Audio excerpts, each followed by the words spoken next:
आज के इस हमारे कार्यक्रम में जब हम हिंदी की सेवा में भारतेंदु हरिश्चंद्र साहब की जिस योगदान की हम बात कर रहे हैं, हमारे मुख्य अतिथि ओम धीरज जी, जिनके विषय में अभी स्वागत करते हुए हमारे चंद्रशेखर जी ने बताया कि वो पूर्व मंडलायुक्त हैं, वरिष्ठ नवगीतकार हैं।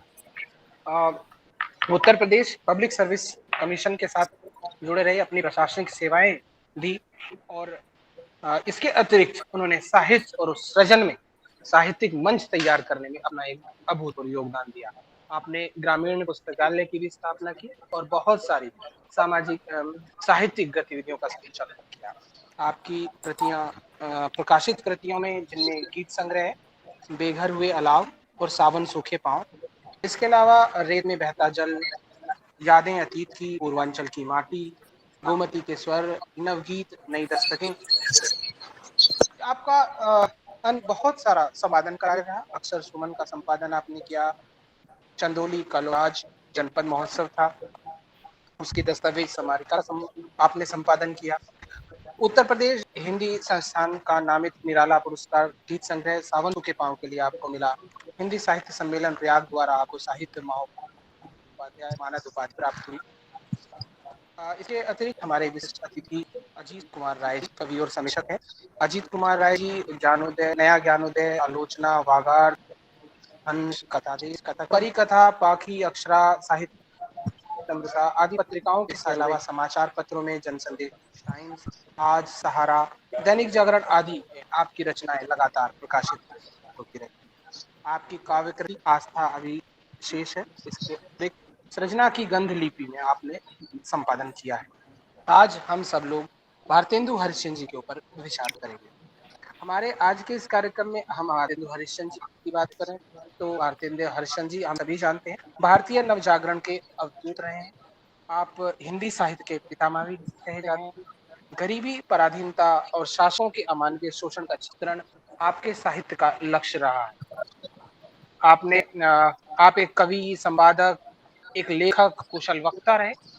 कम उम्र में, अल्प आयु में आपकी मृत्यु हुई, लेकिन मात्रा और गुणवत्ता के हिसाब में आपने साहित्य एक बहुत।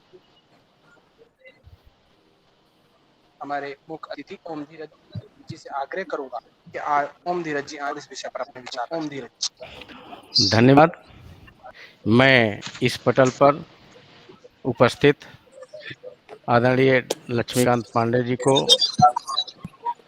डॉक्टर प्रमीला अवस्थी जी को, भाई डॉक्टर अजीत कुमार राय जी को, चंद्रशेखर जी को, आप सबको नमस्कार करते हुए मुख्य मुद्दे पर आऊँगा। आज 171वीं जयंती है उस महान आत्मा की, उस महनीय व्यक्तित्व की जिसका जन्म 9 सितंबर 1850 को वाराणसी के एक उच्च प्रतिष्ठ राजश्रेष्ठी परिवार में हुआ था। कहावतों में कहा जाए तो जो चांदी का चम्मच लेकर पैदा हुआ था, लेकिन हिंदी की सेवा में उसने तन, मन और धन इस तरह अर्पित किया कि निराला जी की तरह वह सड़क पर भी घूमने लगा था। मात्र 34 साल 4 महीने की जिसकी जीवनावधि रही हो, उसने उस हिंदी को जो एक समय में उर्दू और अंग्रेजी के वरीयता और उसकी विशिष्टता तथा राज्य की शक्ति के साथ चलने के कारण उसके बीच में फंसी हुई थी। आप ध्यान दें उस पृष्ठभूमि को कि उस समय अंग्रेजी और उर्दू यही दोनों अदालती भाषाएं थीं। हिंदी कहीं भी अदालत की भाषा के रूप में मान्य नहीं थी। यहाँ तक कि जिस हिंदी की बात आज हम करने बैठे हैं, उस हिंदी का वह रूप भी नहीं था। भोजपुरी, अवधी तमाम बोलियों के रूप में वो चली आ रही थी। कहा जाता है कि ऐसा नहीं है कि हिंदी साहित्य का इतिहास हम देखेंगे तो बहुत प्राचीन काल से आ रहा है, लेकिन जिस हिंदी की बात करें, आधुनिक खड़ी बोली की हिंदी, उसके स्थापत्य में भारतेंद्र जी का वही स्थान है जो किसी भी बड़े स्थापत्य में नींव के पत्थर की होती है। भारतेंद्र जी वह आधारशिला थे जिनके ऊपर आज आधुनिक और उत्तर आधुनिक हिंदी की महान विशाल इमारत खड़ी हुई है। आप गौर करेंगे कि भारतेंद्र जी ने, जिनकी प्रतिभा के बारे में कहा जाता है कि 5 वर्ष की उम्र में ही इन्होंने अपने पिता के छंद में सुधार किया था, कि उन्होंने समस्या पूर्ति उस समय बहुत हुआ करती थी, तो इन्होंने कहा ले ब्यौरा ठाढ़े भय श्री अनिरुद्ध सुजान बाणासुर की सैन को हनन लगे भगवान। तो पिताजी भी इनके बहुत अच्छे कवि थे, लेकिन वो ब्रजभाषा के कवि थे। उन्होंने कहा बेटा हमारे नाम को तुम आगे बढ़ाओगे। ये 5 वर्ष की उम्र में इनको ये आशीर्वाद मिला। एक चीज देखें कि उस भारतेंदु की बात हम यहाँ करने आए हैं जिसने 5 वर्ष की उम्र में अपनी माता और 10 वर्ष की उम्र में पिता की छाया से महरूम हो गए। बावजूद इसके, स्वतंत्र प्रकृति के होने के बावजूद, शिक्षा नियमित रूप से नहीं ले सके, लेकिन शायद तमिल और तेलुगु छोड़ करके कोई भारतीय भाषा नहीं रही होगी जिसका इन्हें ज्ञान नहीं था। इसके बावजूद अंग्रेजी, संस्कृत तमाम भाषाओं में पारंगत होने के बावजूद इनका हिंदी प्रेम था, जो इन्होंने 17 साल की उम्र में चौखंभा स्कूल की स्थापना की। उन्होंने देखा कि अंग्रेजी स्कूलों में सामान्य बच्चे नहीं पढ़ पा रहे हैं, वहाँ की शिक्षा महंगी है, तो उन्होंने 1867 में चौखंबा स्कूल की स्थापना की और उसके माध्यम से स्वयं उसमें उन्होंने पढ़ाया। कॉपी किताब और फीस भी इन्होंने निःशुल्क कर दिया तमाम। इस तरह से हम देखें कि हिंदी के विकास में मुख्य जोर इनका शिक्षा पे रहा है, कि यदि हम हिंदी की शिक्षा दे पाते हैं, समर्थ होते हैं, तो वह हमारे लिए परिणामपूर्ण होगा।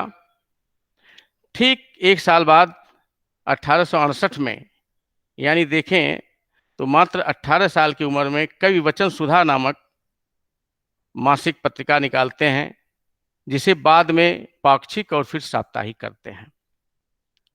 ठीक 4-5 साल के बाद 1873 में हरिश्चंद्र मैगजीन इन्होंने निकाला और उस 8 अंक के बाद वही मैगजीन हरिश्चंद्रिका के नाम से प्रसिद्ध हुई।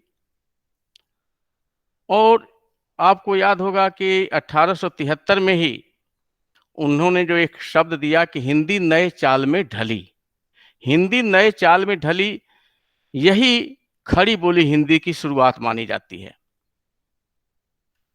ये तो 3 पत्रिकाएं इन्होंने निकाली, लेकिन इनके ध्यान में कहीं न कहीं महिलाओं का स्थान भी सुरक्षित था। नारी शिक्षा, स्त्री शिक्षा के संबंध में भी इन्होंने बाला बोधनी करके एक पत्रिका का प्रकाशन किया। इस तरह हम देखते हैं कि भारतेंदु जी पूरी तरह से जागरूक और भविष्य दृष्टा थे। उन्होंने इन पत्रिकाओं के माध्यम से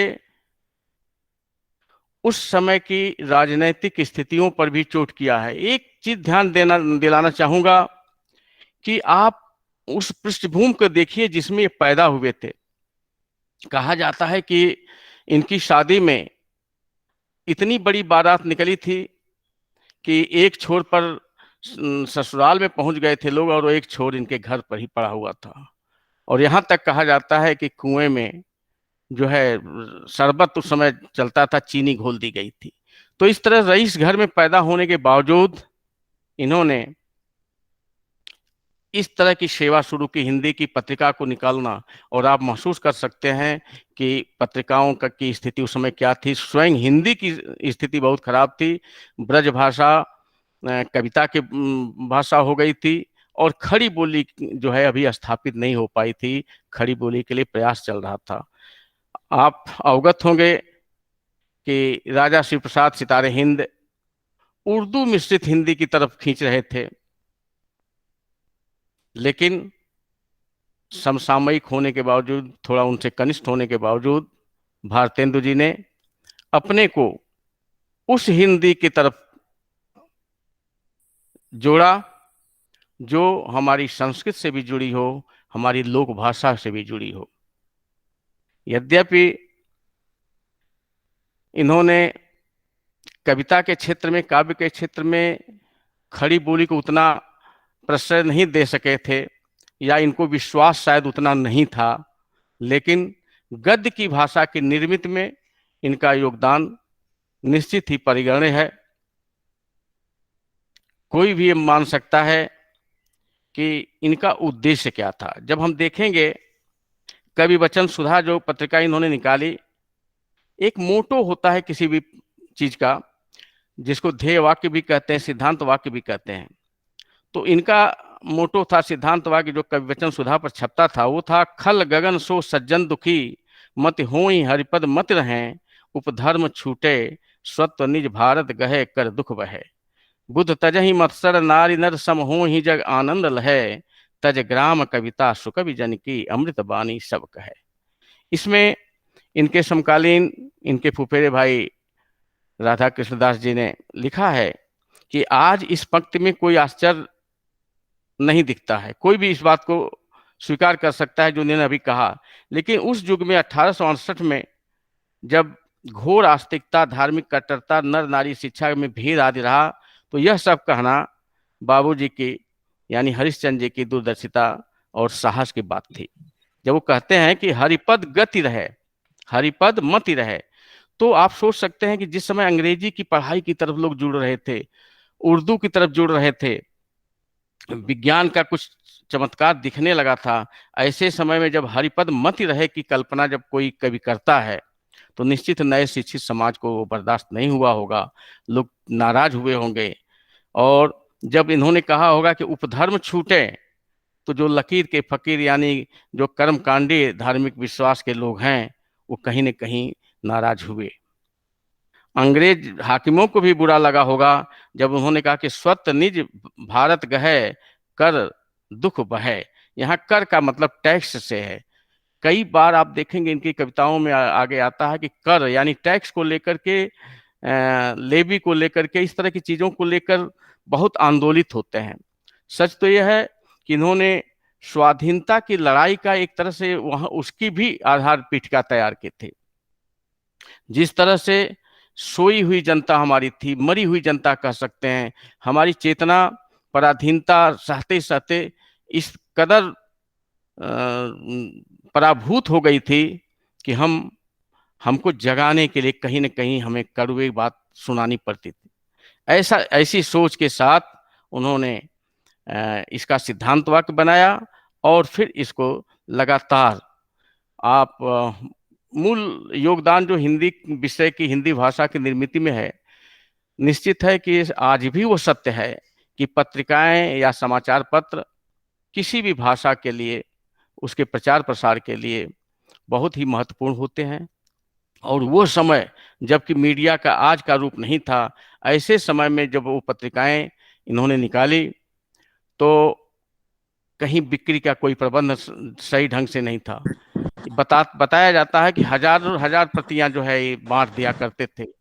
यही नहीं, उस समय जो कवि या लेखक, इन्होंने एक भारतेंदु मंडल का भी नाम आता है, जिसमें उस समय प्रताप नारायण मिश्र वगैरह और ये प्रेमघन जी वगैरह, बाबू तोताराम ठाकुर, जगमोहन सिंह, बालकृष्ण भट्ट जी, केशव राम भट्ट जी, अंबिका दास व्यास और राधाचरण गोस्वामी, ये तमाम लोग जुड़े हुए थे। और उनके माध्यम से इन्होंने स्वयं गद्य का लेखन किया, और उन लोगों से भी तमाम गद्य रचना के लिए प्रेरित करके। और आप देखेंगे कि असमय मृत्यु जरूर हो गई, लेकिन इनके द्वारा जो निर्मित मंडल था, उस मंडल ने हिंदी साहित्य को बहुत बड़ी उपलब्धियां आगे चल करके दिया। समाज में गद्य को लेकर के जब ये आए हैं, तो सबसे पहले इन्होंने नाटक को आधार बनाया। कहा यह जाता है कि हिंदी नाटक के निर्माता या प्रणेता भी हरिश्चंद्र जी ही थे। इसके पहले संस्कृत नाटक या बंगला नाटकों से अनुवाद करके तमाम कुछ नाटक आए थे। इसके पहले बता, नहुस इनके पिताजी का लिखा हुआ नाटक है, और 2 नाटक इसके पहले आए हुए थे, लेकिन वो ब्रज भाषा में थे। हिंदी में पहले नाटक की शुरुआत इन्हीं को उसका श्रेय दिया जाता है। और मौलिक नाटक में वैदिकी, हिंसा, हिंसा न भवत, चंद्रावती, विशस्य विश्व औषधम, भारत दुर्दशा, नील देवी, अंधेर नगरी, प्रेमयोगिनी इत्यादि का नाम लिया जा सकता है। ये नाटक क्यों लिया होगा, ये कल्पना आप कर सकते हैं कि जिस समय तमाम मनोरंजन के साधन, हमें याद है डॉक्टर लक्ष्मीकांत पांडे जी हैं, प्रमीला जी हैं, उस उम्र के लोग ये निश्चित है कहीं न कहीं याद कर रहे होंगे कि उस समय जितनी बात प्रहसन के माध्यम से, नाटक के माध्यम से, नौटंकी के माध्यम से, रामलीला के माध्यम से कही जा सकती थी, उसके अलावा कोई और साधन इस तरह से मुखर नहीं थे जिनसे हम अपनी बात, अपनी योजना, अपना संदेश आम जनता तक पहुंचा सकते हों। इससे उन्होंने नाटक से ही गद्य की शुरुआत की, और नाटक में स्वयं उन्होंने अभिनय भी कभी कभी किया है। और इस नाटकों के अलावा तमाम संस्कृत नाटकों से, बंगला नाटकों से भी इन्होंने, अनुवाद शब्द नहीं प्रयोग करूंगा, रूपांतर शब्द इसके लिए उचित होगा, क्योंकि बहुत कुछ मूल नाटकों से लेकर के भी ये अपनी बात जो कहना चाहते थे वो कहने में कभी हिचकते नहीं थे। ये इनकी विशेषता थी। और इनकी हिंदी की निर्मिति में केवल नाटक ही नहीं, काव्य तो इन्होंने इतना लिखा है, लेकिन चूंकि वह ब्रज में ज़्यादा है, इसलिए फिर भी खड़ी बोली की निर्मिति में उस आम फाम की ब्रज भाषा का प्रयोग किया। उस परंपरागत ब्रज के शब्दों को इन्होंने तिलांजलि दी, और लोक भाषा के शब्दों से या ब्रज के उन शब्दों को जो हमारे हिंदी में घुल मिल गए थे, उनको लेकर के तमाम रचनाएं दी। कहा जाता है कि प्रकृति कभी कभी उपहार स्वरूप ऐसे व्यक्तित्व का निर्माण करती है। आप कल्पना करें कि मात्र 34 साल की उम्र हो और 267 रचनाओं की बात इनकी आती है, 2 दर्जन से अधिक नाटकों की बात आती है, उपन्यास में भी इन्होंने हाथ साफ किया, और निबंधों में तमाम चीज़ें इन्होंने किस तरह दी होंगी, इसके बारे में लोग बताते हैं, उस समय के लोग, कि एक एक दिन में एक एक रचना। अंधेर नगरी को बताया जाता है कि एक दिन में इन्होंने रचना की थी। विजयिनी, विजय वैजयंती, वह भी टाउन हॉल की सभा के लिए उसी दिन इन्होंने तैयार की। और जो बलिया में जो लेक्चर, जिसको रामविलास शर्मा जी कहते हैं कि खड़ी बोली हिंदी के नमूना देखना हो तो आप उसमें देख सकते हैं, तो ऐसे लेक्चर को भी एक दिन में उन्होंने तैयार किया था। निश्चित है कि वो प्रतिभा बहुत ही महनीय प्रतिभा थी। केवल पत्रिका नहीं इन्होंने की, तमाम माहौल पर परिवेश पैदा किया खड़ी बोली के लिए। पेनी रीडिंग समाज बनाया, कविता वर्धनी सभा, एक मुशायरा का सभा भी बनाई थी। लोग कहते हैं, कुछ लोग आरोपित करते हैं कि ये हिंदुत्ववादी रणनीति पर चल रहे थे, लेकिन ऐसा कुछ नहीं है। इन्होंने मुशायरा की स्थापना किया, मुशायरा कराया, और खुद रसा नाम से गजलें लिखा करते थे। इन्होंने धर्म सभा, तदीय समाज, Hindi debating club, young men's association, Kashi सार्वजनिक सभा, वैश्य हितैषणी सभा इत्यादि। इस तरह से आप देखेंगे कि उतनी कम उम्र में ही उस व्यक्तित्व ने इतनी सभाओं का खुद संचालन किया, बड़े बड़े पदाधिकारी के रूप में पद ग्रहण किया तथा और तमाम लोगों को जोड़ा। यानी समाज के सर्वांगीण विकास के लिए, राजनीतिक चेतना फूंकने के लिए, उनमें स्वाधीनता की भावना पैदा करने के लिए और हिंदी से प्रेम करने की भावना। आप महसूस कर सकते हैं कि जिस समय नाटक इन्होंने लिखा उस समय हिंदी के प्रति क्या स्थिति रही होगी। हिंदी पढ़ने वाले बहुत कम लोग थे, बावजूद इन्होंने उसको प्रचारित किया, लोगों तक पहुंचाया। कहा जाता है कि अपने किताबें और लोगों को भी किताबें प्रकाशित करा करके मुफ्त में बांट दिया करते थे। सोच सकते हैं कि देवकी नारायण खत्री और गोपाल राम गहमरी का उस समय तक प्रादुर्भाव नहीं हुआ था।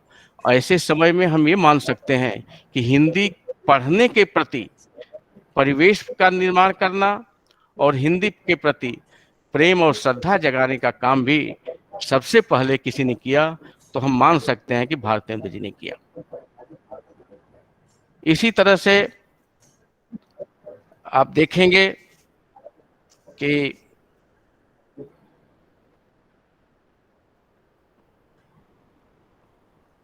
उस परिस्थिति की भी गौर करने की जरूरत है कि जब ये सरकारी तंत्र से भी जुड़े हुए थे, ये ऑनरेरी मजिस्ट्रेट भी थे, ये म्युनिसिपल कमिश्नर भी थे, और उस पर फिर बाद में उसको त्याग पत्र दे दिया, उसको त्याग दिया केवल हिंदी की सेवा के लिए।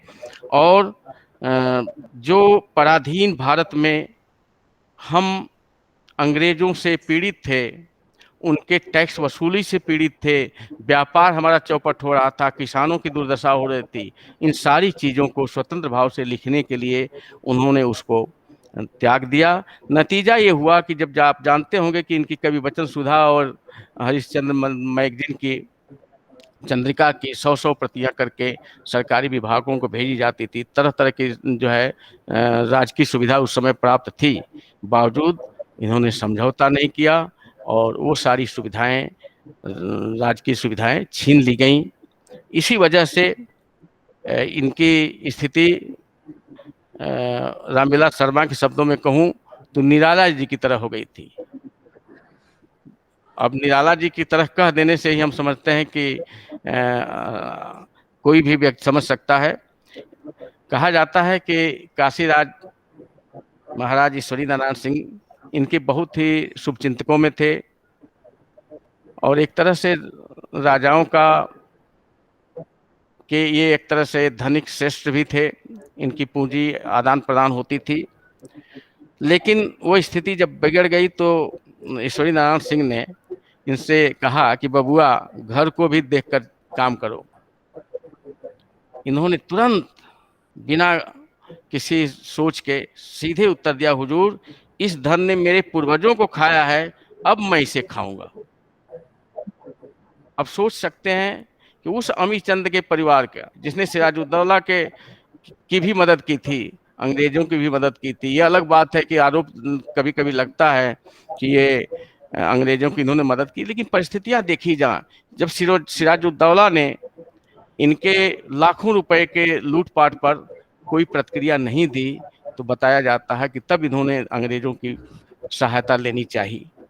कभी भी बड़ी वर्ग राज सत्ता के साथ सहयोग करके ही चलता है, और यदि उसे संरक्षण नहीं मिलता है तो उसका व्यापार नहीं बढ़ सकता है। इस दृष्टि से ये चीजें क्षम्य हो सकती हैं, बावजूद उसी वंशज के हो इन्होंने अपने पूर्वजों की उस गलती को स्वीकार किया और उस धन को, जिस धन ने इनके पूर्वजों को का हनन किया, उस धन को किस तरह फूंका, यह प्रसंग आप देख रहे हैं। एक प्रसंग और याद आता है कि पिताजी इनके तर्पण दे रहे थे पानी का। इन्होंने कहा कि पिताजी पानी देने से वहां पानी पहुंच जाएगा। इस पर उन्होंने कहा कि जान पड़ता है तो कुल बोरेगा। अब ध्यान दीजिए कि दो चीज उन्होंने कहा था कि तू मेरे मतलब जो है मेरा नाम ऊंचा करेगा, और फिर कह रहे तू कुल बोरेगा। दो चीज घटनाएं उनके पिता ने माने एक तरह से वरदान कह लीजिए, अभिशाप कह लीजिए, दोनों लागू हो गया। और माने जिस अंतिम स्थिति में, जिस गरीबी में या जिस उसमें जिए हैं, आप इनके और चीजों को देखेंगे पृष्ठभूमि में, तो इनके चार कई सपने पूरे रहने से बच गए थे। उसमें एक सपना ये भी था कि यदि मैं पुरानी पर अपने धन श्रेष्ठ के रूप में रहता तो हिंदी का विश्वविद्यालय बनवाता। आप कल्पना करें कि उस जमाने में हिंदी विश्वविद्यालय की कल्पना करना कितनी बड़ी, कितना बड़ा ख्वाब था, कितनी बड़ी बात थी हिंदी प्रेम के लिए। मैं समझता हूं कि इससे बड़ी बात नहीं हो सकती। अब देखें इनके बारे में, बाल मुकुंद गुप्त जी ने कहा कि यद्यपि हिंदी भाषा के प्रेमी उसमें बहुत कम थे, तो भी हरिश्चंद्र के ललित लेखों ने लोगों के जी में ऐसी जगह बना ली थी कि कवि वचन सुधा के हर एक नंबर के लिए लोगों को टकटकी लगाए रहना पड़ता था। एक चीज और याद आ रही है कि इन्होंने भारत प्रतिज्ञा पत्र भी इन्होंने जारी किया था 23 मार्च 1879 को अपनी पत्रिका में, कि हम लोग आज के दिन से कोई विलायती कपड़ा न पहनेंगे। हम लोग आज के दिन से कोई विलायती कपड़ा न पहनेंगे, ये इन्होंने प्रतिज्ञा पत्र जारी किया था उस पत्रिका में। अब गौर कर सकते हैं कि 23 मार्च 1879 को गांधी जी यदि पैदा भी हुए थे तो 10 वर्ष के रहे होंगे। विदेशी वस्त्रों का बहिष्कार करने की बात सोच लीजिए कि उस उम्र में उस नौजवान ने किया, और उन परिस्थितियों में किया जबकि कहीं से भी उस तरह का माहौल नहीं बना था कि जिससे बच सकें। इतना अंग्रेजों के शुभचिंतक रह कर के भी इन्होंने इस तरह के बोल्ड काम किया है। इतना ही नहीं, 8 जून 74 को इन्होंने फिर एक घोषणा पत्र जारी किया। उसमें लिखा कि भाइयों अब तो एकत्र हो जाओ और ताल ठोक के इनके सामने खड़े हो जाओ। देखो भारतवर्ष का धन देश से बाहर न जाने पाए, यह उपाय करो। इनके प्रदेय को रामचंद्र शुक्ल जी ने किस रूप में लिखा है, आप गौर करें कि पूरा भारतेंद्र युग कहा जाता है उस कार्यकाल को, यानी जो आधुनिक काल, गद्य का काल शुरू होता है, आधुनिक हिंदी का शुरू होता है, उसे भारतेंद्र युग के नाम से इन्होंने प्रतिष्ठापित किया। निश्चित है कि रामचंद्र शुक्ल जी की यह सोच पूरे भारतवासियों की सोच कही जा सकती है। उन्होंने लिखा कि जब भारतेंद्र अपनी मजी हुई परिष्कृत भाषा सामने लाए, तब हिंदी बोलने वाली जनता को गद्य के लिए खड़ी बोली का प्रकृत साहित्यिक मिल गया और भाषा के स्वरूप का प्रश्न न रह गया। प्रस्ताव काल समाप्त हुआ और भाषा का स्वरूप स्थिर हुआ। यानी जानने वाले सभी करीब करीब जानते होंगे कि उस समय भाषा, हिंदी भाषा के लिए ब्रज और खड़ी बोली के बीच अंतर्द्वंद चल रहा था। ब्रज भाषा को इससे परिष्कृत भाषा मानी जाती थी, लेकिन जब भारतेंद्र जी ने दिखा दिया अपने अल्पकाल में ही तमाम पत्रिकाओं से, पुस्तकों से, तो लोगों ने स्वीकार किया कि गद्य हिंदी में लिखी जा सकती है, भाषा में लिखी जा सकती है, वही भाषा ही खड़ी बोली बनती है। रामविलास शर्मा जी प्रसिद्ध आलोचक रहे हैं, मार्क्सवादी आलोचक रहे हैं, जबकि तमाम मार्क्सवादी आलोचकों ने भारतेंद्र जी में हिंदुत्ववादी सोच की बात कही है, उस संस्कृत को बढ़ावा देने की बात की है। इस तरह के भी आरोप बाद में लगाया है, लेकिन इन्होंने उसको खंडित किया है और ये सिद्ध किया है कि वह उनमें स्वदेश प्रेम और स्वाधीनता, हिंदी के प्रति प्रेम, ये सारी चीज़ें इतनी गंभीरता से थीं कि उसको नजरअंदाज नहीं किया जा सकता। भारतेंदु ने साहित्यिक हिंदी को संवारा, साहित्य के साथ हिंदी के नए आंदोलन को जन्म दिया, हिंदी साहित्य में राष्ट्रीय और जनवादी तत्वों को प्रतिष्ठित किया। उनसे पहले साहित्य क्षेत्र में खड़ी बोली के उस रूप का व्यापक व्यवहार कम होता था जिसे हम हिंदी कहते हैं। भारतेंदु गद्य के श्रेष्ठ कलाकार हैं, उनका ऐसा गद्य बहुत कम लोग लिख पाए हैं। उनको गद्य लिखने में बराबर प्रयोग किया है। उन्होंने अनेक तरह की शैलियों को अपनाया है। एक दो तीन उदाहरण छोटा छोटा देकर मैं बात समाप्त करूंगा, मैं समझता हूँ कि मेरा समय हो गया होगा। देखिएगा एक उदाहरण उस समय की हिंदी देखिएगा कि जो सूर्य उदय होते ही पद्मिनी वल्लभ और लौकिक वैदिक दोनों कर्मों का प्रवर्तक था, जो दोपहर तक अपना प्रचंड प्रताप क्षण क्षण बढ़ाता गया, जो गगनांगन का दीपक और काल सर्प का शिखामणि था, वह इस समय पर कटे गिद्ध की भांति अपना सब तेज गंवाकर देखो समुद्र में गिरना चाहता है। एक चित्रात्मकता भाषा की देखिए, और वो समय देखिए, आज से 250 साल पहले की भाषा है, जिस समय हिंदी भाषा लड़खड़ा रही थी, अपने पैरों पर खड़ा हो रही थी। उस समय की भाषा देखिए। वहीं जहां जरूरत पड़ती थी प्रश्न जैसे विषयों पर, विनोदपूर्ण जैसे जगहों पे, यात्रा संस्मरणों में, वहां भी इनकी चित्रात्मकता दिखती है। देखिएगा ये घटना है काशी नरेश के यहाँ लाट साहब गए थे पदवी बांटने, तो उस समय की है कि जामे वाली गर्मी के मारे जामे के बाहर हुए जाते थे, पगड़ी वालों को पगड़ी सिर पर बोझ सी लग रही थी, और दुसाले और कमखाब की चपकन वालों को गर्मी में अच्छी भांति जीत रखा था। सबके अंगों से पसीने की नदी बहती थी, मानो श्रीयुत को सब लोग आदर से अर्घ्य पाद्य देते थे। अर्घ्य पाद्यम जो है, यहाँ एक मुझे याद आ रहा है, एक बात याद आ रही है कि उस समय विलियम म्योर थे। विलियम म्योर थोड़ा हिंदी के प्रति उनका लचीला नमूना था, लेकिन इसी शब्द के वजह से जो शिव प्रसाद सितारे हिंद पर यह आरोप लगता है कि इन्होंने हिंदी भाषा को राजभाषा का अभियान चलाया था भारतेंदु जी ने, कि राजभाषा अदालती भाषा बनाई जाए इसको, लेकिन इसी बात को लेकर के इन्होंने उनको नाराज किया, मतलब जिसको हम लोग कहते हैं कन्फ्यूशिया। तो सितारे हिंद पर यह आरोप लगता है कि इन्होंने जो है म्योर साहब के कान में डाला। वो कहीं न कहीं समकालीनों में इस तरह की ईर्ष्या भी होती है कि कम उम्र का लड़का इतना आगे जा रहा है, तो ये बातें भी इतिहास में दर्ज हैं। इन्होंने यात्रा संस्मरण भी बहुत लिखा है। जब हरिद्वार, लखनऊ, जबलपुर गए तो वहाँ के भी तमाम, इस तरह से हम देखते हैं कि कोई विधा आज ऐसी नहीं है शायद जिसको भारतेंदु जी ने न छुआ हो, और छुआ ही नहीं बल्कि उसको एक श्लाघनीय रूप दिया, एक ऐसी कोट में स्थापित किया। केवल काव्य रूपों में हम मान सकते हैं कि वह खड़ी बोली का वह स्थापना नहीं दे सके जैसा इन्होंने गद्य में दिया, लेकिन कवि उस काव्य के प्रति, उस काव्य भाषा से इन्होंने नए नए कवियों को जगह दी, स्वाधीनता की भावना तो पैदा किया इन्होंने। ये तो निश्चित है कि इन्होंने स्वाधीनता की बात की, और वो उसी का आधार रहा कि द्विवेदी युग में स्वाधीनता के कवि तमाम पैदा हुए, राष्ट्रवादी कवि पैदा हुए, राष्ट्र कवि पैदा हुए, और वो जो चेतना प्रस्फुटित हुई वही आगे चल करके परिणाम दी, जिससे हम 1947 में आज़ाद हो सके। मैं समझता हूं कि समय को देखते हुए कोई बीच में हस्तक्षेप नहीं कर रहा है, मैं समझ नहीं पा रहा हूँ कितना बोलना है।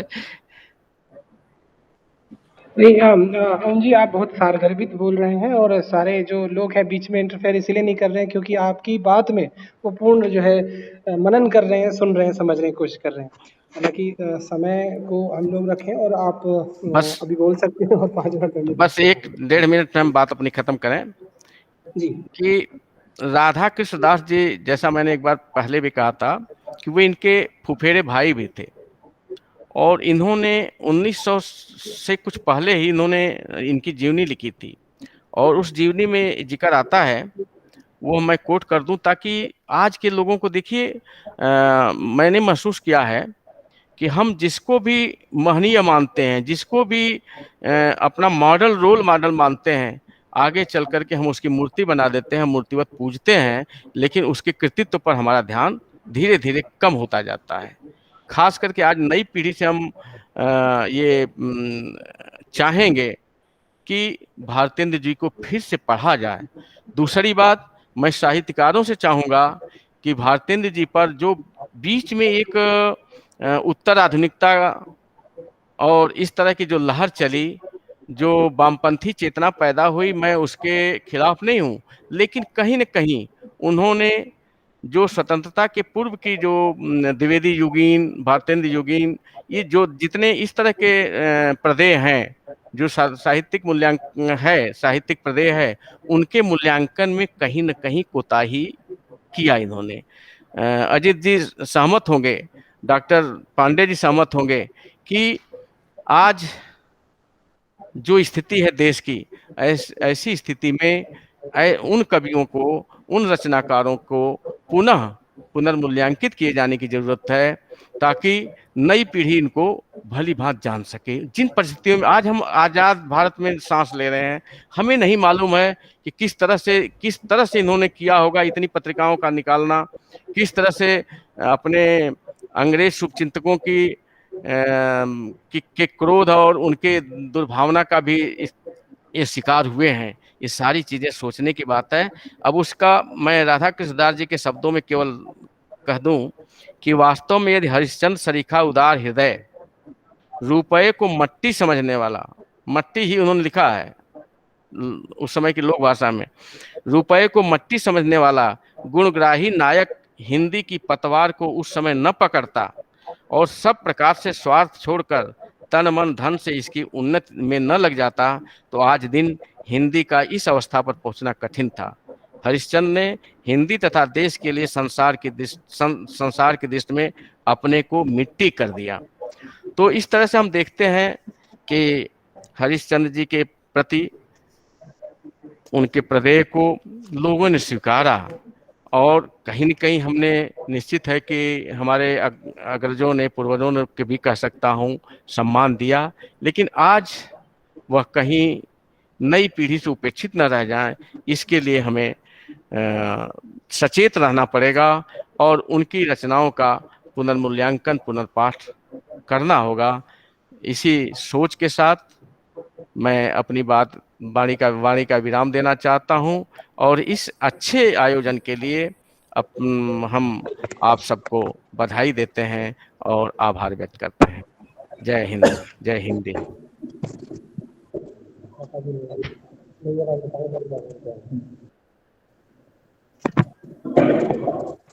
बहुत बहुत धन्यवाद नीरज जी। एक फिल्म थी आनंद, और उसका एक बहुत चर्चित डायलॉग है कि बाबू मोशाय, जिंदगी लंबी नहीं बड़ी होनी चाहिए। क्या बात। ये फिल्म में कैंसर के मरीज में राजेश खन्ना ने जिंदगी का ये फलसफा अपने दोस्त अमिताभ बच्चन को दिया था, और जिस तरह की बातें ओम धीरज जी आपने बताई, उससे ये यकीन होता है कि ये फलसफा हिंदी साहित्य की महान विभूति भारतेंदु हरिश्चंद्र जी पर सटीक बैठता है। उन्होंने महज 34 साल की उम्र में, छोटी सी इस आयु में दुनिया को अलविदा कह दिया, लेकिन दुनिया छोड़ने से पहले ये अपने क्षेत्र में इतना कुछ कर गए कि हैरत होती है कि कोई इंसान इतनी छोटी सी उम्र में इतना कुछ कैसे कर सकता है। एक बार मैं पुनः आपका बहुत बहुत धन्यवाद देता हूँ, और अब इस विषय पर मैं अपने अन्य वक्ता को मैं आमंत्रित करता हूँ, हमारे अन्य वक्ता अजित कुमार जी। अजित जी।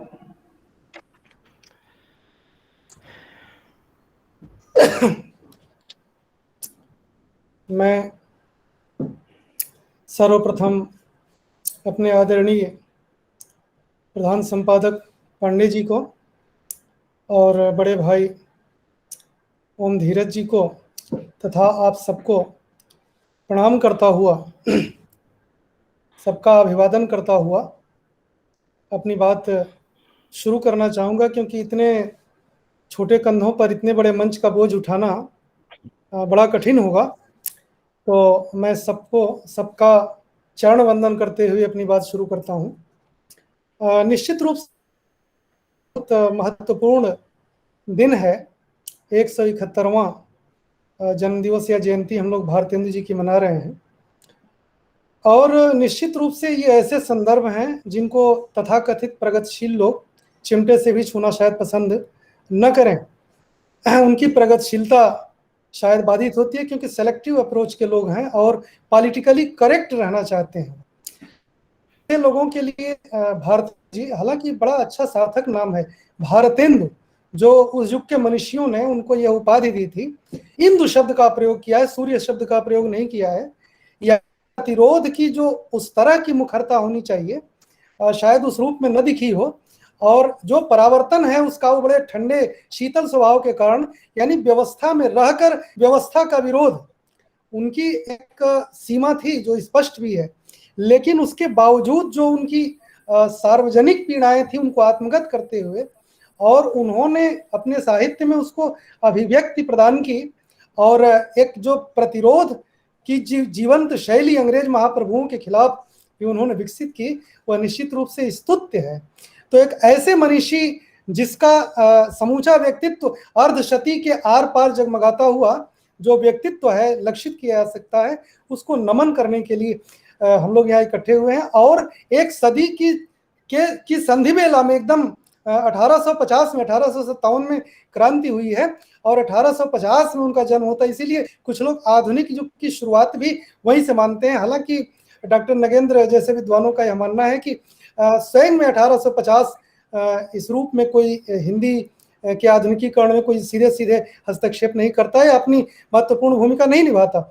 लेकिन एक बात तो हमें समझना होगा कि जो आधुनिक शब्द है, आधुनिक जीवन चेतना की जो आंच उस समय महसूस की गई, उसको दो रूपों में हम ले सकते हैं। एक तो मध्ययुगीन मानसिकता से भिन्न जो प्रवृत्तियां हैं, टेंडेंसीज हैं, उनको रेखांकित करने के लिए हम आधुनिक शब्द का प्रयोग करते हैं। दूसरे जो पारलौकिक जीवन दृष्टि थी, उसके सापेक्ष इहलौकिक जो जीवन दृष्टि है, या पाश्चात्य या भौतिकवादी जो जीवन दृष्टि है जिसमें लघु मानव की प्रतिष्ठा है, उसके लिए भी आधुनिक जीवन दृष्टि की आधुनिक शब्द का प्रयोग किया जाता है।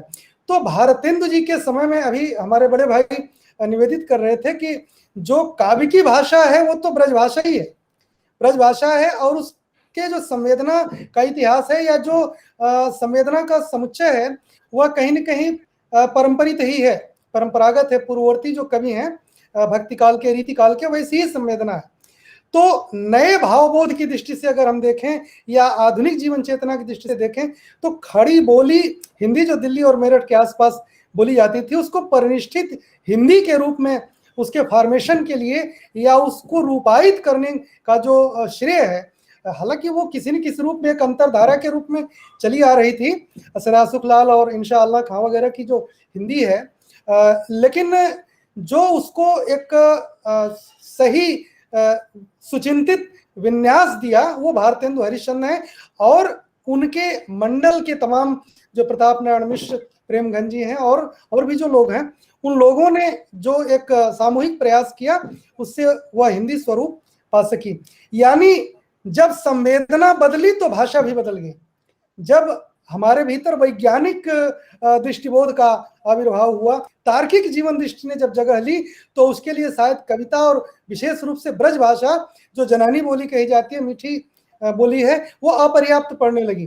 तो उसके लिए एक नई भाषा आविष्कृत हुई और गद्य में विचारों का सीधे सीधे विनिवेश हम कर सकते हैं। इसीलिए निश्चित रूप से हम देखेंगे कि सबसे प्रत्यक्ष रूप में सीधे सीधे अगर हम अपने विचारों की अभिव्यक्ति किसी विधा में कर सकते हैं तो वो निबंध है।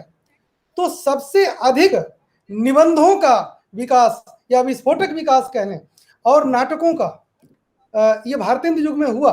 अन्य विधाएं भी आती हैं, रूप लेती हैं, इतिहास, जीवनी, संस्मरण, क्या क्या उन्होंने अनुवाद किए, सारी चीजें उन्होंने लिखी हैं। यात्रा संस्मरण भी लिखा उन्होंने, यात्रावृत्त लिखा है, तो वो सारी चीजें उन्होंने लिखा और लिखवाया भी। जैसे अज्ञेय थे, अज्ञेय लिखते भी थे और लिखवाते भी थे। तो ये नेतृत्वकारी जो गुण है, जिसके नाते उस युग प्रवर्तक व्यक्तित्व के नाम पर पूरे युग को संज्ञापित किया गया, पूरे युग का जो नामकरण हुआ, वह अपने आप में उनकी महत्ता का द्योतक है, उनके महत्व को प्रतिपादित करने के लिए पर्याप्त है।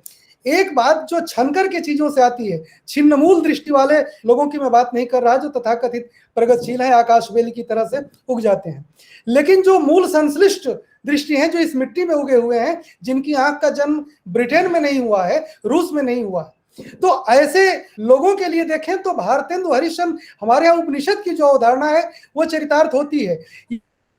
घाटियों में जिंदगी का राग रचा है भारतेंदु जी ने। 5 साल और जिन्होंने अपने माता पिता को खो दिया, बाद में बेटे मर गए, बेटी रह गई जो अत्यंत सुशिक्षित थी। तो ऐसे परिवेश में जहां मृत्यु का तांडव नृत्य हो रहा हो और जीवन धर्मी व्यक्तित्व जिसने इतनी विराट सामूहिक जीवन संवेदना का आयोजन किया, ये बहुत बड़ी बात है। तुलसीदास जी को भी मैं देखता हूं कि जितने भी मृत्यु के संसाधन थे, अरे भाई मुर्दा था, मुर्दा को नाव बना करके उस पार चले गए रत्नावली के लिए। सांप जो महाकाल का प्रतीक है उसको रस्सी बनाया और रत्नावली तक पहुंच गए। तो मृत्यु के संसाधनों को जीवन बोधक बना देना, ये बहुत बड़ी कला है और यही उपनिषद की कला है। मरा कैसे राम बने, मरा रामन को कैसे हम राम बनाते हैं। बुद्ध भी मृत्यु के ही सम्यक साक्षात्कार के बाद सम्यक जीवन बोध उपलब्ध कर पाते हैं। तो जो भारतेंदु की जीवन शैली है, जो जीवन वृत्त है, उसको अगर हम ठीक से देखें तो उनकी शक्ति और सीमाएं दोनों स्पष्ट हो जाती हैं। निश्चित रूप से हम यह तो नहीं कहना चाहेंगे कि भारतेंदु जी ने हिंदी का संपूर्ण विकास कर दिया, ऐसा तो नहीं है कि उन्होंने या उस युग में ऐसा कोई साहित्य दे दिया गया जो विश्व की जो विकसिततम भाषाएं हैं उनके समक्ष हम खड़े हो सकें, लेकिन उसके लिए उन्होंने पूर्व पीठिका निर्मित की, एक आधारशिला निर्मित की और निश्चित रूप से आधुनिक भावबोध, क्योंकि वो पुनर्जागरण काल था। स्वामी दयानंद सरस्वती, स्वामी विवेकानंद, राजा राम मोहन राय की जो अतीत का पुनराख्यान कर रहे थे, एक तरह से पुनर्व्याख्या कर रहे थे। भारतेंदु जी भी राजनीति को कहीं न कहीं धर्म से समन्वित करने की बात करते हैं और धार्मिक दृष्टि की वैज्ञानिक व्याख्या की बात करते हैं। तो ये पुनर्जागरण काल था, सुधार काल था, और वो सुधार कहीं न कहीं भारतेंदु जी के या उनके समकालीन जो सर्जक हैं उनके साहित्य में भी ये बात आई है। वो एक्टिविस्ट भी थे, कहीं न कहीं ये लोग एक्टिविस्ट भी थे, सुधारवादी थे और सक्रिय रहने वाले, साहित्य की सेवा करने वाले जो लोग थे। संस्थाओं का निर्माण किया, पत्र पत्रिकाओं के माध्यम से अपने विचारों को उन्होंने फैलाया, उनका प्रचार प्रसार किया और जनता को जागृत किया। जो उनके लेखन की मूल धुरी है, अगर आप देखें उनका जो नाटक है भारत दुर्दशा और भारतवर्ष उन्नति कैसे हो सकती है, उनका एक निबंध है जो इंटर में पढ़ाया भी जाता है। तो ये शायद उनके लेखन की मूल धुरी है। वो उस पीड़ा से गुजर रहे थे कि भारत के लोग इतने पिछड़े हुए क्यों हैं, इतने दुखी क्यों हैं, जबकि इनमें हर सब तरह की सामर्थ्य है। वो कहते हैं कि कोई इनसे कह तो दे कि का चुप साधी रहा बलवाना, कई रीच पे सुन हनुमाना, का चुप साधी रहा बलवाना, कौन सो काज कठिन जग माई, जो नहीं होई तात तुम पाई। तो देखो इनके भीतर का हनुमान कैसे जागता है। लेकिन कोई इंजन चाहिए, भारतीय लोग रेल के डब्बों की तरह है, इनको कोई खींचने वाला, कोई नेतृत्व करता चाहिए, कोई नेता चाहिए। तो ऐसे में इनके पास असीम शक्तियां हैं और जब गांधी जी जैसा व्यक्तित्व प्रादुर्भूत होता है, चल पड़े जिधर दो डगमग में, चल पड़े कोटि पग उसी ओर, जिसको निराला कहते हैं शेरों की माद में आया है होशियार, जागो फिर एक बार। तो जब भारत की जनता जाग जाती है तो अंग्रेज भाग जाते हैं, ये उनकी शक्ति है। तो इस शक्ति को समझ करके और डायग्नोसिस करते हैं वो भारतीय जो पिछड़ापन है, जो उन्नति नहीं हो पा रही है भारतवर्ष की, उसको वो डायग्नोस करते हैं कि यहाँ जो आलस्य है, अकर्मण्यता है, ये कहीं ना कहीं वैज्ञानिक दृष्टि का जो अभाव है, रूढ़िवादिता है, अंधविश्वास है, अशिक्षा है, गरीबी है, इन सब चीजों में हम फंसे हुए हैं। ब्रिटेन का उदाहरण देते हैं कि उन्होंने एक हाथ से अपना पेट भरा और दूसरे हाथ से उन्नति के कांटों को साफ किया।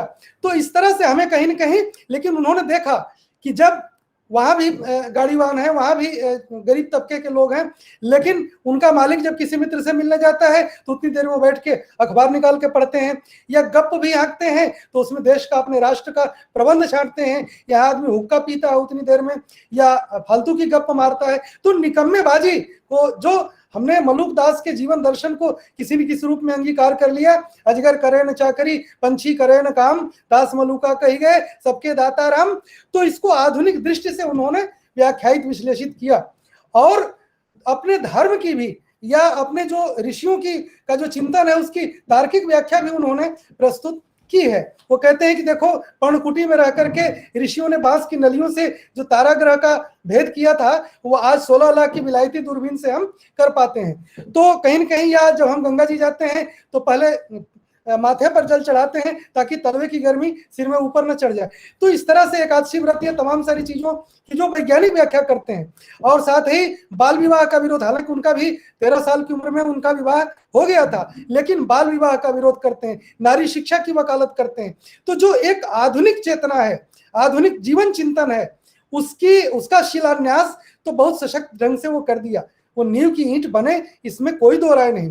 तो उस समय का जो लेखन था, जितने भी लेखक थे, भारतीय राजा शिव प्रसाद सितारे हिंद उस समय रईस परिवार के थे और अंग्रेजी सबसे अच्छी बनारस में शायद वही समझते थे, जानते थे। तो उनको एक तरह से उन्होंने उस विषय में अपना गुरु बनाया और तमाम भारतीय भाषाओं का स्वाध्याय के स्तर पर भी अध्ययन किया। और हिंदी के प्रति उनकी जो निष्ठा थी, सारी भारतीय भाषाओं का, अंग्रेजी, संस्कृत, उर्दू सबका ज्ञान होने के बाद भी उर्दू और अंग्रेजी के सापेक्ष हिंदी को कैसे समकक्ष ला करके खड़ा किया जाए। और विद्यानिवास मिश्र जी कहते थे कि कभी हिंदी सरकारी संरक्षण में नहीं पली, अपनी आंतरिक ऊर्जा के कारण उसका विकास हुआ और वह अपराजय भाव की बोध की भाषा है हिंदी। तो भारतेंदु जी भी उसको, हिंदी को आगे रख करके देखना चाहते थे कि निज भाषा उन्नति है, सब उन्नति को मूल, निज भाषा उन्नति बिना मिटे नहीं को सूल। यानी अपनी भाषा की कीमत पर हम अंग्रेजी जाने, ये उनको स्वीकार्य नहीं था। जब भी हमें कांटा गड़ता है, कांटा चुभता है, तो हम चीखते हैं, आई हो माई, माँ याद आती है। यानी माँ चीख बन करके फूटती है जब हम दर्द में होते हैं। तो मातृभाषा को, क्योंकि वो दूधकट्टू नहीं थे, अपनी माँ का दूध पिया था, मातृभाषा का दूध पिया था, तो उस भाषा का ऋण भी उन्होंने चुकाया और उस भाषा को फॉर्मेट किया, जो लिया था उससे कहीं ज्यादा, कई गुना दिया उन्होंने। तो ये भारतेंदु जी का अवदान है कि कहीं न कहीं, मैं एक यहाँ इंग्लिश मीडियम के कॉलेज में आज विशिष्ट वक्ता हैं, उस दिन विशिष्ट अतिथि थे, वक्ता भी थे।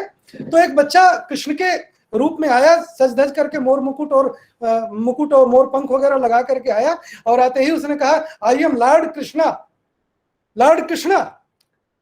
मुझे बड़ा विचित्र सा लगा जब मैं बोलने खड़ा हुआ, तो मैंने बात अपनी वहीं से शुरू की कि अंग्रेजी किस तरह अनर्थ करती है।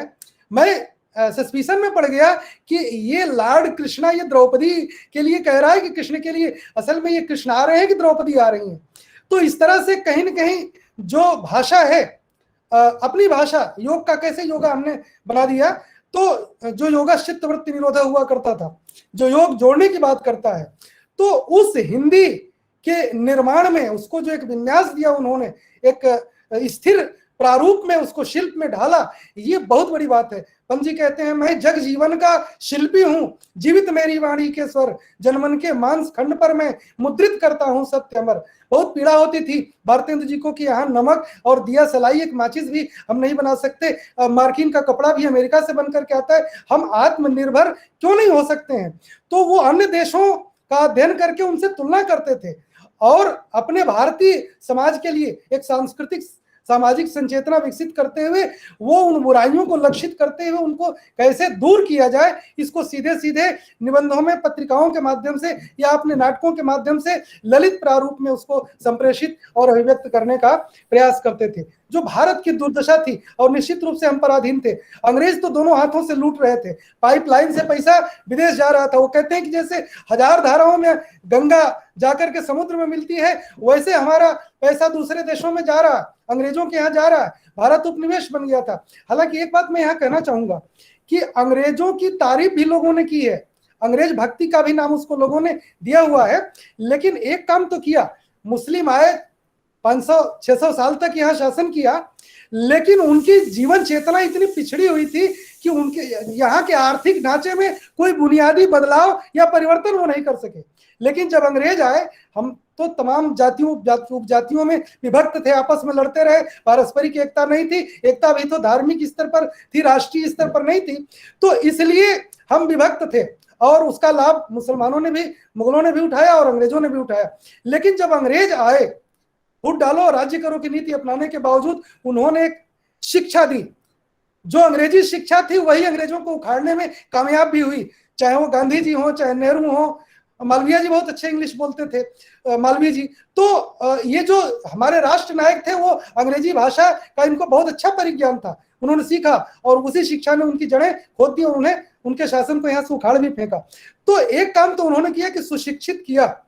अब इसी बहाने अपनी अंग्रेजी को उन्होंने थोप तो दिया, लेकिन सुशिक्षित किया, सांस्कृतिक रूप से विकसित भी किया, ट्रेन दी और तमाम जो आर्थिक विकास के ढांचे में उन्होंने बदलाव किया। खेती थी, भारत का हर गांव अपने आप में एक पूर्ण इकाई था, एक गांव दूसरे गांव से अलग था, गांव शहर से अलग थे और आत्मनिर्भर थे।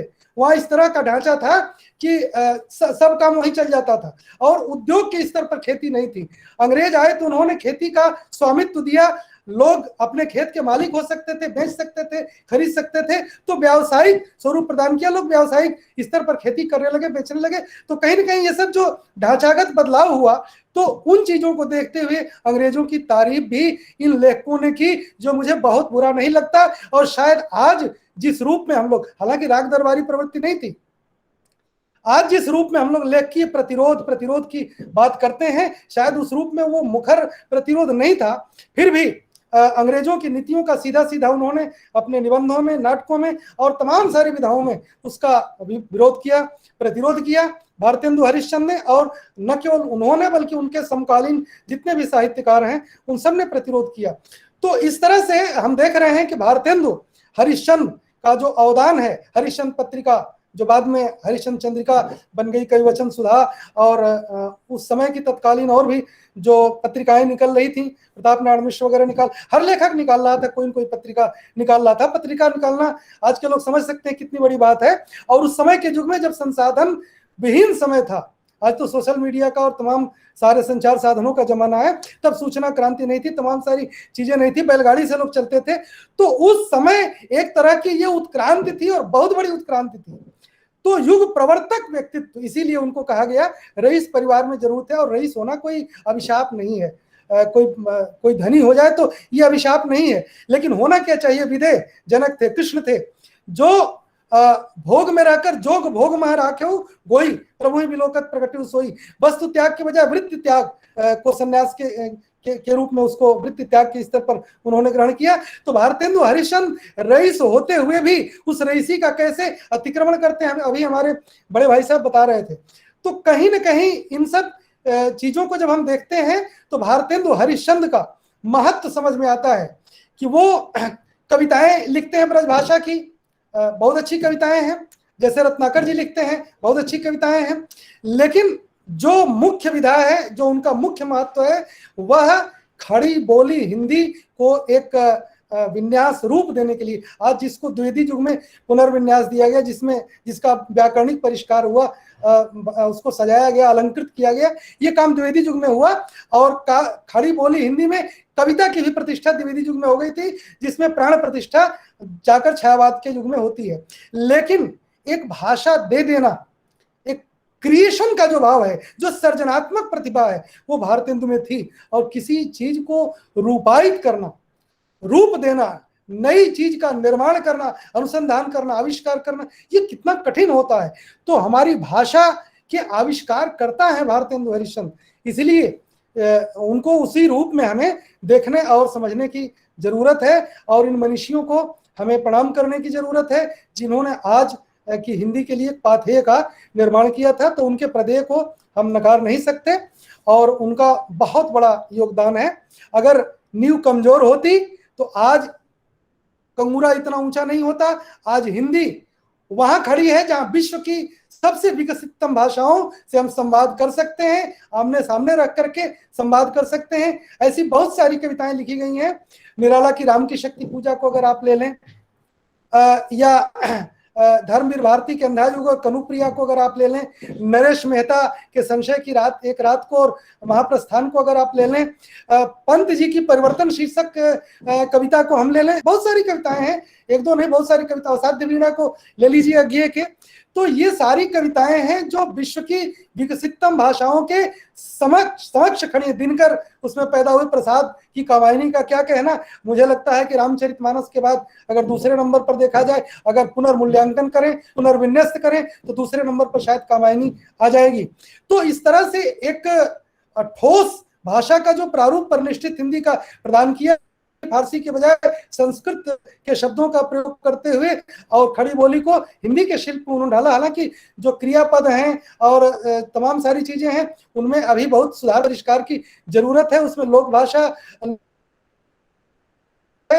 कहीं न कहीं आंचलिक संस्कार और जनपदीय अनुशासनों से वो परिस्फूर्त भी है, लेकिन फिर भी एक समय का वो आविष्कार करते हैं और धर्म नीति के अंदर ही राजनीति और सामाजिक सांस्कृतिक संचेतना को वो संश्लिष्ट करने की एक विनम्र कोशिश करते हैं।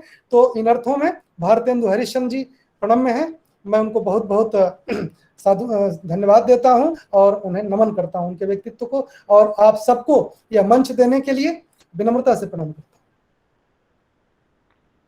हूं। बहुत बहुत धन्यवाद अजीत जी। आपने एक बहुत बेहतर बात बताई कि किस तरीके से मुर्दे से नदी पार कर ली, सांप पकड़कर रत्नावली के पास पहुंच गए। यानी कि समन्वयक जीवन बोध, मृत्यु दर्शन से हम जीवन दर्शन की तरफ बढ़ते हैं, और ये एक बहुत बेहतर बात है। इसे हम सबको अपने जीवन में आत्मसात करने की आवश्यकता है।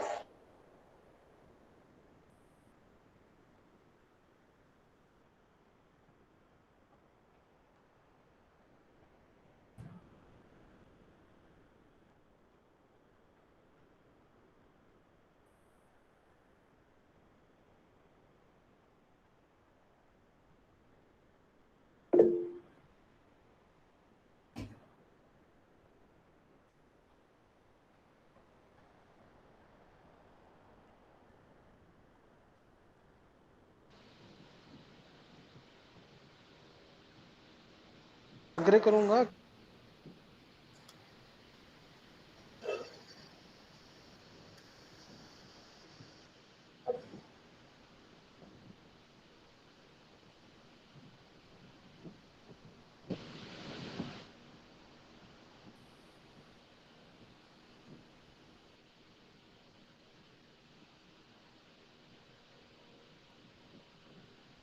आवाज नहीं आ रही है।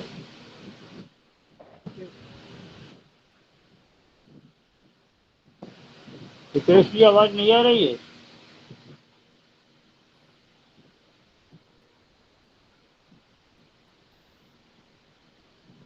हेलो।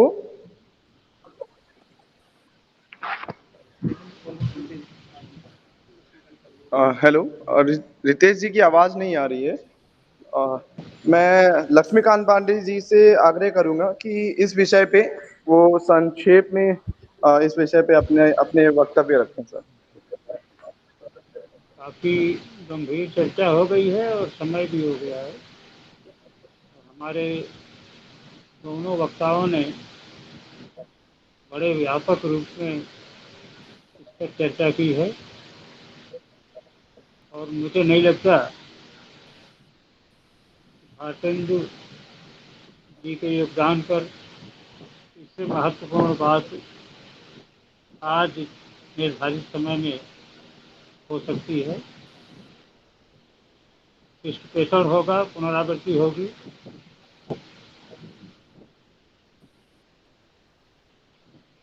मोहन धीरज जी ने उनके जीवन, व्यक्तित्व और कृतित्व तीनों को इतनी सहजता से और इतने शोधपूर्ण ढंग से प्रस्तुत किया है और ये सिद्ध कर दिया कि जीवन छोटा होना उतना महत्वपूर्ण नहीं है जितना कृतित्व का शंकराचार्य जी ने, स्वामी विवेकानंद ने और भारतेंदु हरिश्चंद्र ने ये सिद्ध कर दिया कि जीवन अगर क्रियाशील हो तो उसके लिए दीर्घायुष्य की जरूरत नहीं। हम लोग बाबू भारतेंदु हरिश्चंद्र, भारतेंदु बाबू साहब तमाम विशेषणों का उपयोग कर रहे हैं। इन विशेषणों का उपयोग करते समय लगता है कि भारतेंदु हरिश्चंद्र कोई बहुत बड़े बुजुर्ग रहे होंगे। उनकी आयु 34 वर्ष थी और उनकी सारी उपलब्धियां उस युवा की उपलब्धियां हैं जिस अवस्था में आज के हमारे युवा केवल विश्वविद्यालयों में या नौकरियों के जद्दोजहद में लगे। ये एक बड़ी महत्वपूर्ण बात है। अभी ओम धीरज जी ने एक बड़ा अच्छा संकेत दिया कि उनकी इच्छा थी कि हिंदी का एक विश्वविद्यालय खोलें। उस समय एक बात हमें और स्मृति में रखनी चाहिए कि उस युग में विश्वविद्यालय शब्द ही नया नया आया था इस देश में। मद्रास और कलकत्ता की यूनिवर्सिटी बनी थी, इलाहाबाद में नहीं बनी थी, बम्बई नहीं बन पाई थी। उस समय जब विश्वविद्यालयों के निर्माण की प्रक्रिया यूरोप से आ रही थी, उस समय भारतेंदु ये सोच रहे थे कि एक भाषा का विश्वविद्यालय बने, हिंदी का विश्वविद्यालय बने,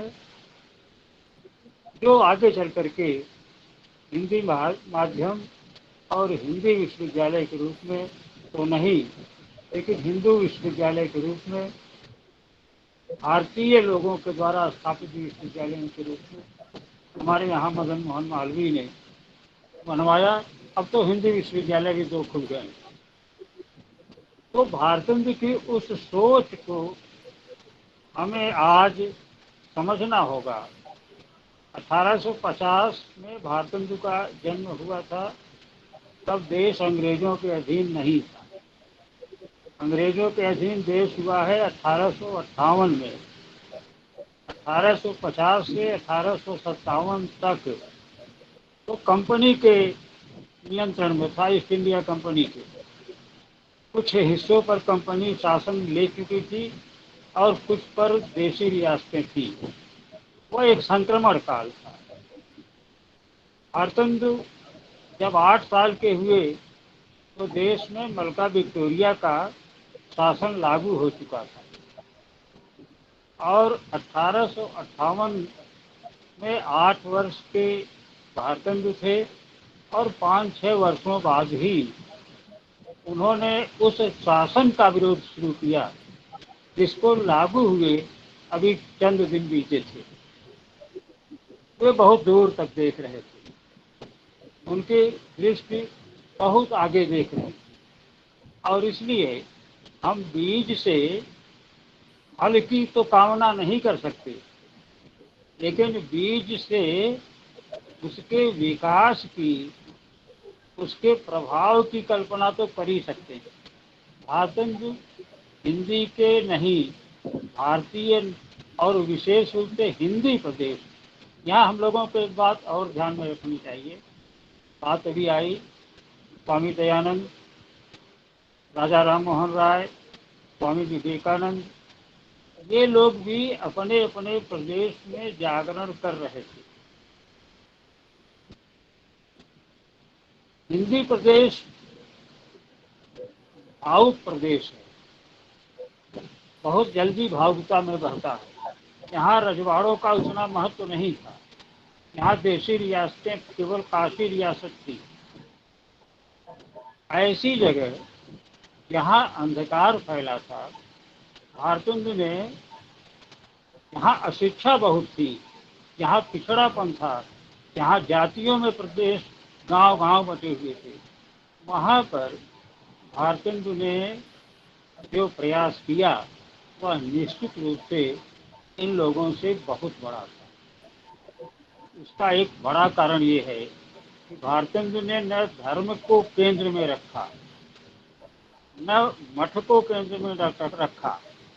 उन्होंने सीधे भाषा के माध्यम से और समाज सुधारों के माध्यम से हिंदी जनता को जागृत करने का कार्य किया, प्रारंभ किया। ये एक बड़ी भारी उपलब्धि है भारतेंदु की कि उन्होंने सब कुछ, सारे क्षेत्रों को तो चुना, लेकिन किसी एक विशेष ऐसी आधारशिला को नहीं लिया जिस पर पहले से लोग चले आ रहे हैं। धर्म की आड़ नहीं ली। उन्होंने स्त्री को, उन्होंने गरीबी को, उन्होंने विदेश चले जाती धन संपदा को, उन्होंने यहाँ अनुत्पादकता को, आर्थिक मूल्यों को, जीवन मूल्यों को, सामाजिक मूल्यों को केंद्र में रखा, ये भारतेंदु की बहुत बड़ी उपलब्धि थी। तीसरी बात आई कविता की। कविता की भाषा पर भारतेंदु ने ध्यान नहीं दिया। हमें एक बात याद रखनी चाहिए कि भारतेंदु के पहले कविता राज दरबारों के अधीन हो चुकी। रीतिकाल का पूरा काव्य दरबारी परिवेश से जुड़ गया था और इधर भारतेंदु युग में लोगों को वाणी देने की बात चल रही थी, पत्रिकाएं आ रही थी। उन्होंने गद्य भाषा को संवारने का कार्य किया, उसमें भी उन्होंने नाट्य विधा को सबसे अधिक महत्व दिया, क्योंकि पूरे हिंदी प्रदेश पर लोगों तक अपनी बात पहुंचाने के लिए, जैसे तुलसी के युग में लोगों तक पहुंचने के लिए तुलसी ने केवल मानस नहीं लिखा, रामलीलाओं को प्रारंभ कराया, वैसे भारतेंदु के सामने भी एक चुनौती थी कि पत्रिका से हम कहाँ तक पहुंच पाएंगे। तो कौन ऐसी विधा अपनाई जाए जिससे लोक तक, जनता तक संदेश पहुंचे। और तब भारतेंदु ने नाटकों को दिया, क्योंकि नाटक उस समय गांवों में, शहरों में, कस्बों में महीनों खेले जाते थे पारसी कंपनियों के माध्यम से, और वे पारसी कंपनियां बहुत लोकप्रिय थी। भारतेंदु को केवल इतना करना पड़ा कि पारसी कंपनियों के हीर राझा, शीरी फरहाद जैसी, लैला मजनू जैसी प्रेम कथाओं से निकालकर उनको समाज सुधार के, उनको लोक चेतना के, उनको जन जागृति के नाटकों को, उनको भारत के अतीत के नाटकों को देने का कार्य किया। और इसके लिए उन्होंने भारतीय इतिहास से, सामाजिक जीवन से और यहाँ तक कि आधुनिकता बोध कराने वाले बांग्ला और अंग्रेजी नाटकों को भी रूपांतरित करके हिंदी जनता को दिया, क्योंकि उन्हें मालूम था कि अगर ये नाटकों के माध्यम से लोग तक जाएंगे तो हमारा संदेश अधिक से अधिक पहुंचेगा। और ये भी उनका बड़ा भारी योगदान था। तो इस ढंग से बहुत सारी बातें कही जा चुकी हैं। प्रतिरोध की बात भी आई। बड़ा अच्छा रहा कि ओम धीरज जी ने भारतेंदु के परिवेश से उनके पारंपरिक मूल्यांकन जो हिंदी में होता आया है उसके ढांचे में उनके महत्व को रेखांकित किया। और अजित कुमार राय जी ने उनको आधुनिक जो आलोचना, प्रतिरोध की आलोचना एक आई है, उसके निकष पर भारतेंदु को कसा। और इसके बावजूद दोनों विद्वान इस निष्कर्ष पर पहुंचे हैं कि भारतेंदु आधुनिक हिंदी के, आधुनिक हिंदी साहित्य के, आधुनिक जीवन बोध के और आधुनिक युग बोध के बीज हैं, नींव है। ये सहमति आज के इस गोष्ठी की उपलब्धि है। दोनों एक ही जनपद के निवासी हैं, इसलिए मैं अजित कुमार राय जी और ओम धीरज जी को बहुत बहुत धन्यवाद दूंगा कि उन लोगों ने हम लोगों के निवेदन पर अपना समय देने का कष्ट किया। और इसी के साथ मैं आप लोगों को एक बार फिर ये कहूँगा कि जब भी ऐसी आवश्यकता पड़े आपका सहयोग इसमें मिलता रहे। धन्यवाद। बहुत बहुत धन्यवाद लक्ष्मण जी। आपने भारतेंदु जी के चरित्र पर जो हमारे अन्य वक्ताओं ने कहा उसमें अग्रिम पंक्तियों में रखकर और अन्य विचार रखे, इसके लिए हम आपका साधुवाद करते हैं। मैं अब जो हमारी भारतेंदु हरिचंद सेवा समिति है उसकी सचिव प्रमिला जी से आग्रह करूंगा कि कार्यक्रम के अंत में वो अपना संक्षिप्त में इस विषय में विचार रखें। प्रमिला जी।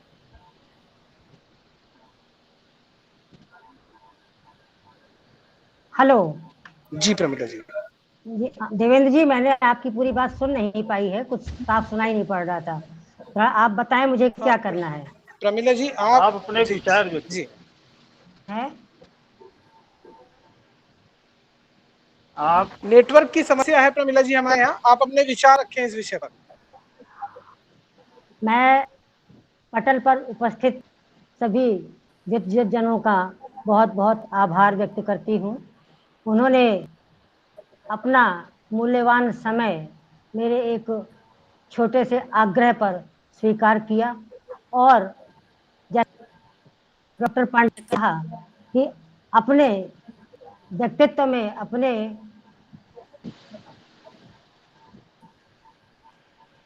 व्यक्तित्व में दोनों सुधी वक्ताओं ने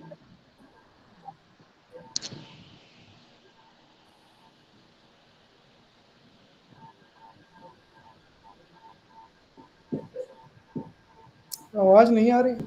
आपकी आवाज नहीं आ रही। एक सेकंड।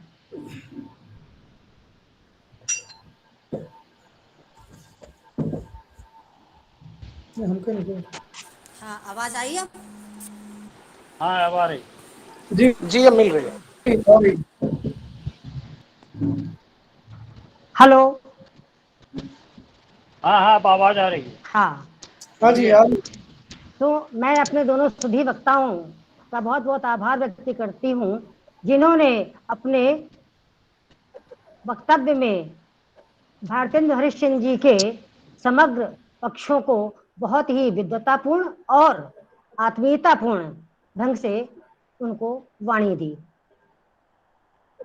इतना कुछ कहा जा चुका है भारतेंदु जी पर कि जैसा कि अभी कहा गया कि पुनः उन्हीं बातों का पृष्ठपेषण होगा और समय भी हो चुका है।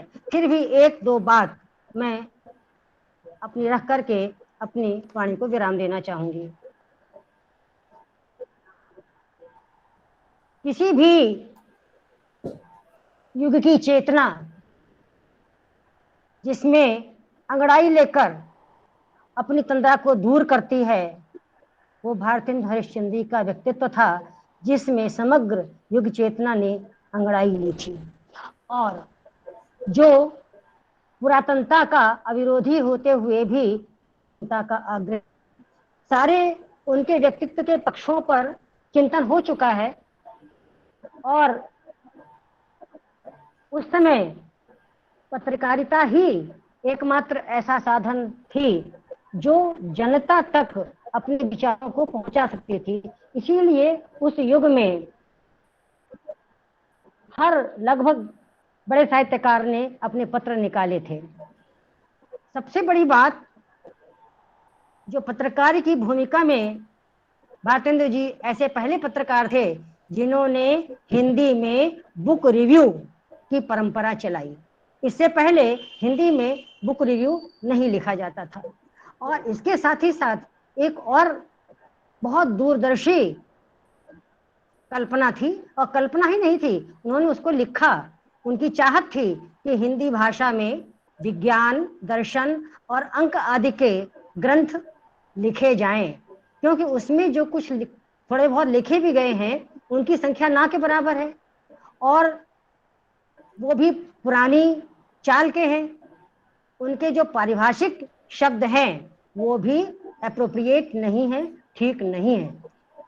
उन्होंने तो यहाँ तक कहा कि हिंदी में त्रिकोणमिति के ग्रंथ लिखे जाएं, हिंदी की शब्द संपदा कैसे बढ़े, उसमें वृद्धि कैसे हो, उसकी उनको चिंता सतत थी। और ये चिंता, जैसे कि अभी कहा गया कि हिंदी विश्वविद्यालय की जो परिकल्पना, लेकिन उस समय विश्वविद्यालयों की ही केवल 2 विश्वविद्यालय स्थापित हुए थे, उसमें हिंदी के विश्वविद्यालयों की परिकल्पना जिस प्रकार उनके अग्रगामी सोच को, बहुत दूर के सोच को व्यक्त कर रही थी, उसी प्रकार से हिंदी भाषा में विज्ञान, दर्शन और गणित इत्यादि के ग्रंथों की सर्जना की कल्पना करना और उसकी चाहत रखना, ये कितना दूरदर्शी सोच था जो हमारी हिंदी को स्वावलंबी और दूरदर्शी उनकी।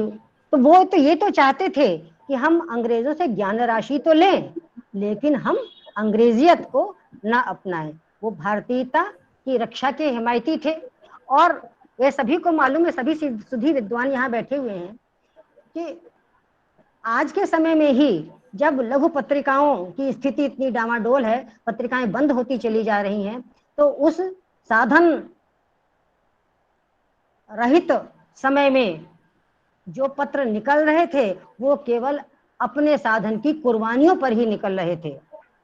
हालत तो इतनी खराब थी कि वो साधना, अखबार निकालना किसी साधना या तपस्या से कम नहीं थी। स्थिति तो यहाँ तक थी कि कोई कहता कि भाई हमारा पिंड छोड़ो, तुम पैसे ले लो, अखबार दो या मत दो। कोई कहता अरे भाई आइए और अखबार पढ़ करके हमें सुना जाइए।